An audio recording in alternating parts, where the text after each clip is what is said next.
Ladies and gentlemen, Adam Ray is here on the Rich Eisen Show. Hello. Let's go. Adam here, first-time caller, long-time listener. AdamRayComedy.com to see this man. Austin, Texas, Royal Oak, Michigan. Yeah.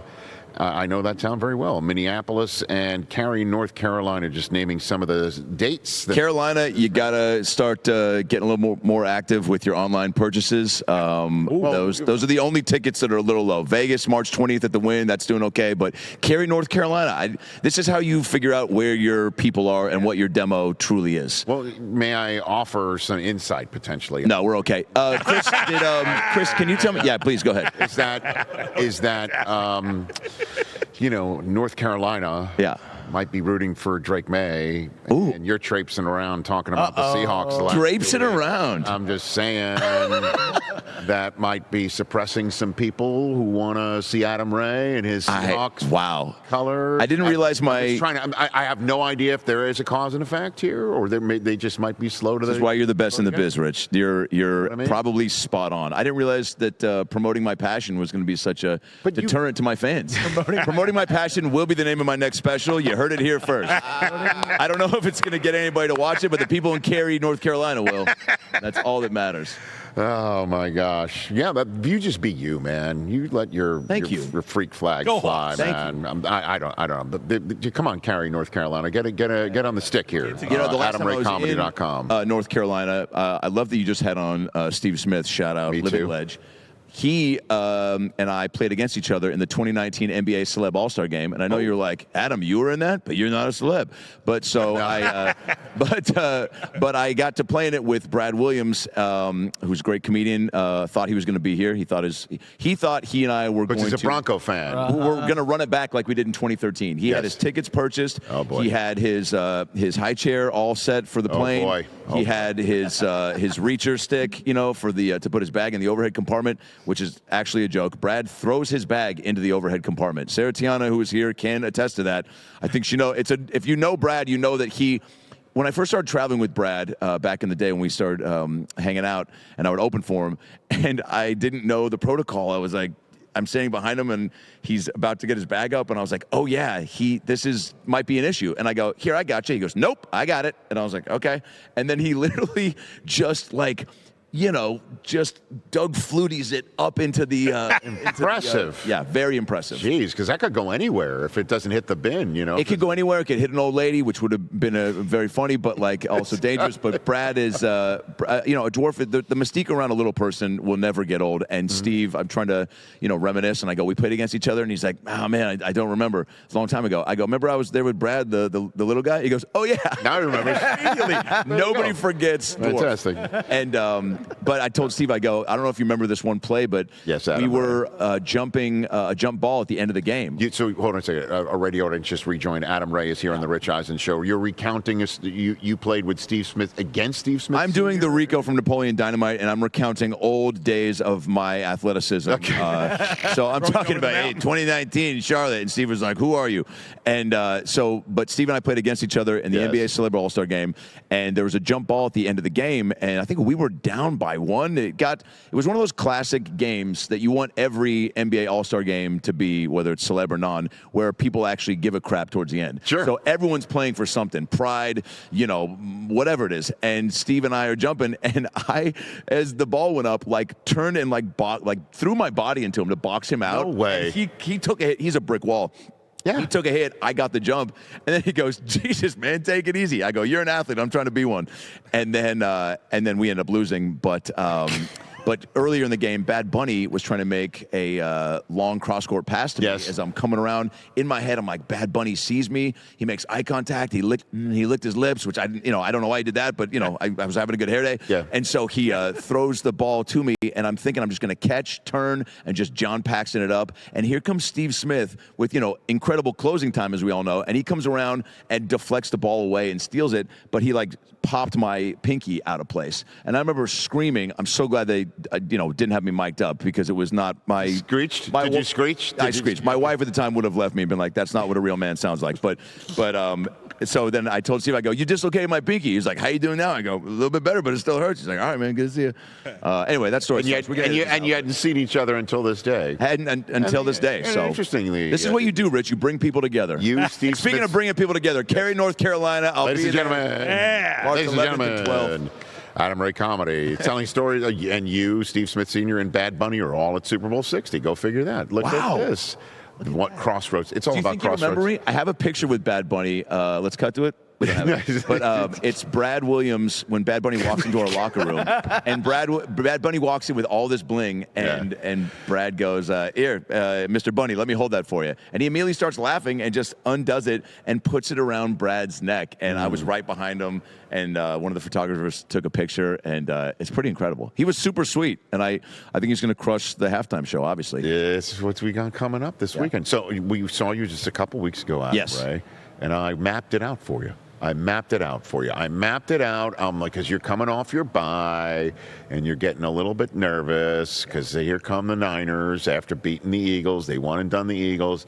And I'm like, here's what you're going to do. You're going to beat the Niners. Then you're going to beat the Rams. You said that. And then you're going to go to the home of the Niners and beat the Patriots. That's what you're going to do. Yes. Like that's the ultimate. What an ultimate sort of settling of all family business, like the end of The Godfather, right? Like that's it. You know, you might as well just set it to music and let's go.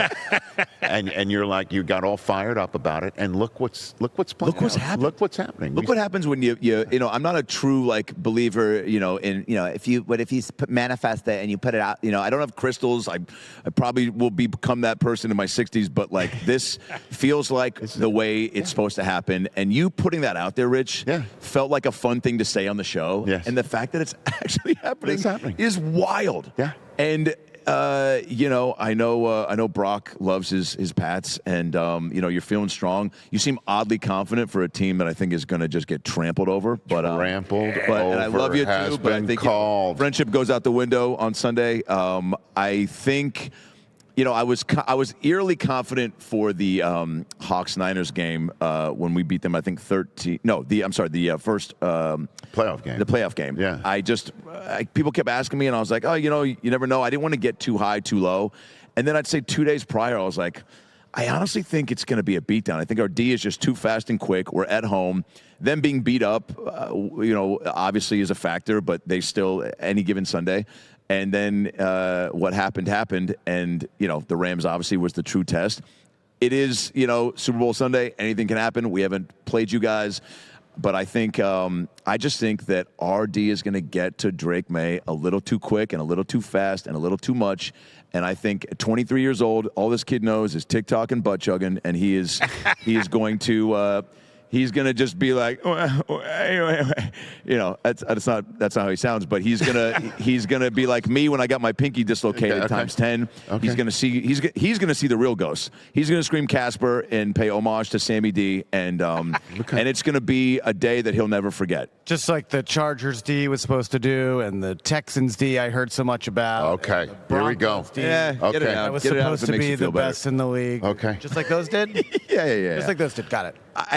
He hasn't faced this D. I think this D is more superior than Sam all Darnold hasn't faced ours, so we'll see. That first quarter Sam Darnold turnover, I'm going to send you a video. Please. Would you really do that during the game? Or just because, listen, right? We're friends, so I'll say, yeah. No, but please, during the game, you don't want to, this is, emotions are going to be running high. No, it's fine. I won't be, I'll be mid-game smack talk? I welcome it because there is true love and admiration between us. But you bring up a good point though, Rich. There are friends and people that we all have in our lives that will send talking smack texts that are just, you don't, there's a kid, I don't want to say his name. Say it. Lucas Seeley. He's a comedian. He's I don't actually even know if he's doing it anymore, so that should be the real, jab. But he is the talking smack or the comedy? Talking smack. It's what's he not doing out of anymore. Control, and it's like he lived in Seattle for 15 years, but he's a Niners fan, and so every time there's a rivalry or any game, like when we, lost against him to go to the Super Bowl, I think a few years back, or in one of the playoffs. Oh, that happened. They've beaten us down quite a few times in the last 10 years, and he just is so disrespectful. And then he starts taking jabs at the city. I think he made a jab at my stepdad, and it gets too much. But mid-game. Well, I will say this to you. You may not know, Adam, but we can all attest to this. Nobody prematurely calls a game over only to actually have the game be a complete momentum flip than Chris Brockman. Yes, that is true. He is the king of saying, game over. No way. Like in the first quarter, game over. Second quarter, game over. This is surprising. Game's over. And then about, I would say, 4 out of 5 times, not only is the game not over, but the result completely No, flipped. I am usually Okay, so this is TJ, help me out with this one. I am. I'm with you, about Rich. this. I'll say 3 out of 5. 3 out of 5. You'll cut it down a little bit? Yeah, a little bit. Okay. So if Drake May, slips and slides through to a first down on a 4th and 1, and then they score on the first drive, are you going to text me game over? If it's 14-0, I will text you game over. 14-0 is game over. 14-0, oh, yeah. text game over. Yeah. Wow. Mr. Comeback from 28-3. That game was over. He calls games over. And it wasn't. And yet it wasn't. That game was basically over. And yet it wasn't. Tom Brady was retired. The aforementioned Sarah Tiano, who's walking around here, will absolutely recall that it was not over. Yeah, we don't talk about Bruno or that game. Everybody loves Bruno Mars. You should always talk about him. But no, that's not the Bruno. In Canto, you're not there trying to yet. make a joke, Rich. All right, Okay. let's move on. Is there, if you're going to send me a video of a Sam pick, I will send you a video of the 4th quarter Sam throwing his 4th TD pass of the day. 4? To put the game out of reach and make it 31-16, maybe 31-10. Wow. Yeah, not going to be close, man. But thanks for playing. Really, you're going to be on your phone during Super Bowl 60, sending texts and No. Never. Well, see, that's the thing. I'm going to be at the game. You're going to be so you're going to have a lot more Me and Cage are going to be home together, eating wings and funfetti cake. And nice. Now, I just met your son for the first time, and I told him I'm a big fan, which is true. I mean, my wife and I are in that stage of trying to have kids. I'll send you a link, but it's, but I truly, and I mean this wholeheartedly. Yeah. Like, I have friends with cool, cute kids that look fun. There is no cooler kid on IG that of any of my friends than your son. There you go. Hands down. But that being said, I hope you don't embarrass him when Sam throws his. I'm going to raise it now. 5th TD. 5th TD. I hope you say something. Bold predictions. I hope you don't say something you regret in front of him. I hope you set a good example on Super Bowl Sunday. Yes. Take him outside for a walk. Be like, dude, life isn't fair. Sometimes things don't go your way. Yes. Sometimes, you turn on the TV and, they push Saturday morning cartoons for some sort of White House briefing. So, you just always have to be ready and in triple threat. Triple threat, I think, is applicable for on the court and off the court. So you're right. Well, he's standing right there listening there. Yeah. Oh, yeah. Okay. Well, I mean, Kate's we have a few minutes left in the segment. How much longer do we have to go till we get 6 touchdowns? Yeah, that's what I'm saying. I'm just. I honestly think he's going to have. Are we getting there? Are we getting there now? Give me another take. Maybe we'll get to 6 touchdowns. I don't know how much. Oh, man, that's crazy. I think 4 that would is be a record. Crazy. What is the record? Did Kevin Hart say Nick Foles? Steve Young had 6, right? Steve Young had 6. Steve Young had 6. Sam Darnold to throw 4+ passing touchdowns, 11-1. Adam Ray, 11-1. 11-1 for 4 touchdowns. The only bets I ever made on the Super Bowl were on the Eagles Pats. One I was with Adam Devine. We were touring in Japan, doing all the Army bases, and we landed at 6 a.m. in Shibuya, Japan. Ooh. Yes. And we went to a Hooters at 8 a.m., as you do. Speaking of wings. And we went, what's up, Gage? And quick edit on that joke. And we went to Shibuya to Hooters to watch the Super Bowl, and I made 2 bets. One was for the Eagles just to win straight up, and the other was Pink over-under on the national anthem. And my psycho friend Greg, who has a gambling problem and whose marriage is falling apart, will, because of it. Yeah, send a link. I'll send a link. Send the link. Rich. Dude. There we go, buddy. We'll be right back. Right here. But he told me, he just slipped into Phil right there. He goes, Pink has a cold. He goes, so take the under. I go, who are you? How do you know Pink has a cold? He goes, don't worry about it. And she went 148, and I won $1,000. Because you had the inside information. Had the insider track on whether or not she's using What, just running her into CVS where she's getting some sort of, she's getting Mucinex? I don't know how he... Look out. He's the Adam Schefter of, people being sick. Of flu shots. Medical flu shots, yeah. My sources tell me. Yeah. So I might take that, but I think Sammy's going to have a day. I think he is just so dialed in. Again, I've known him now for coming up on 8-9 years. Look at you. And I think he is just as focused as ever, and I think he's just not even phased, man. I talked to him probably 4 days ago, and he just is like, I was like, man, you guys, offensive line hasn't faced, our D-line. I think we're going to get through more than we did with Stafford. And he kind of laughed, and I was like, I think it's going to be a beatdown. He was like, all right, man. He's like, it's still Super Bowl Sunday. They're going to bring their best. And I was like, nah, man, you guys are going to win. And he was like, I got to go. I was like, all right.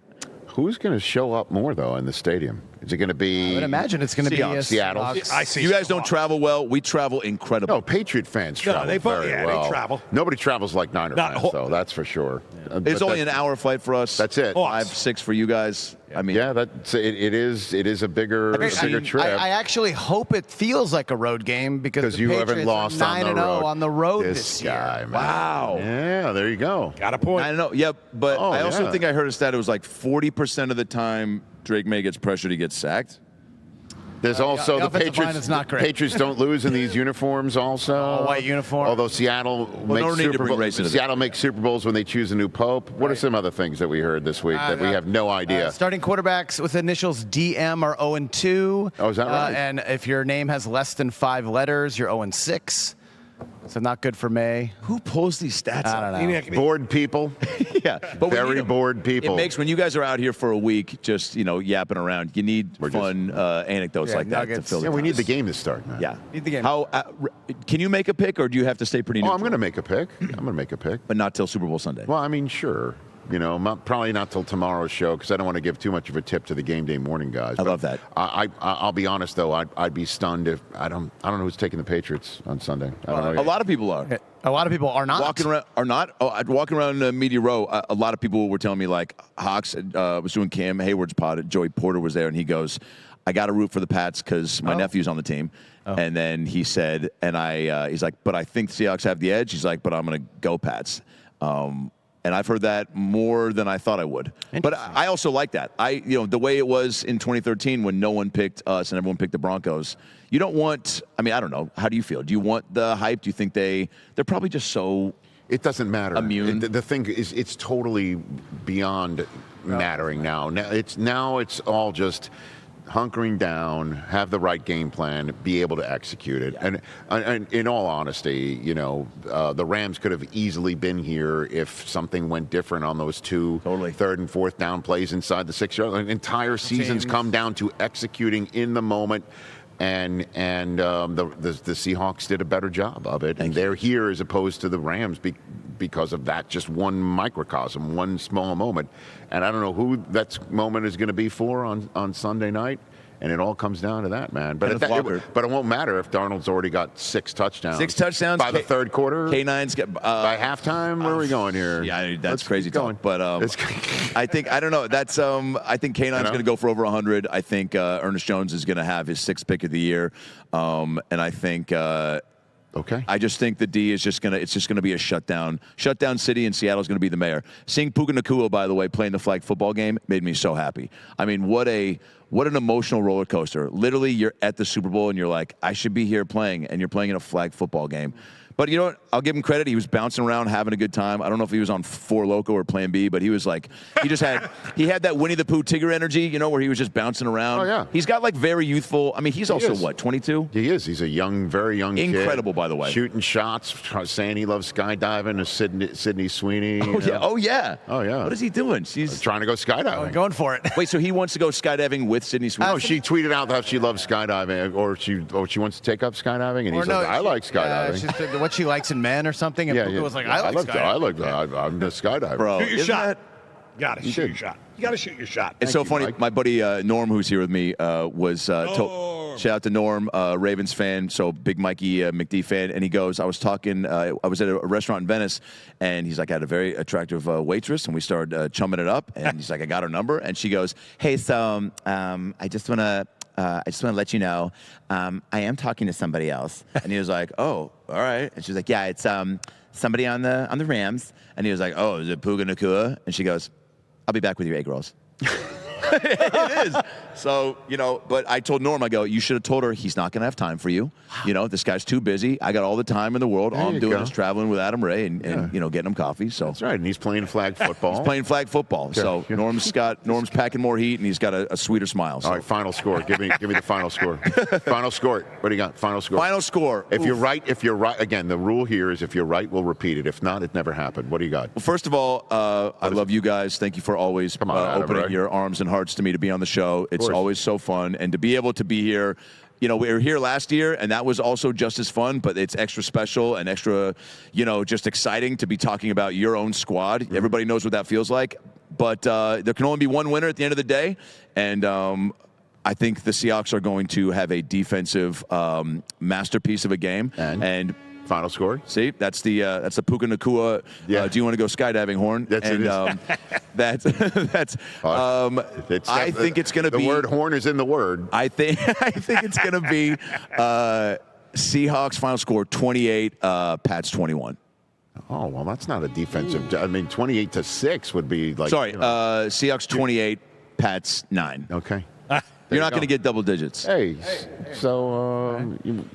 Borgalis is going to have a day. All right, 3 field goals. Better than him. You're all psyched.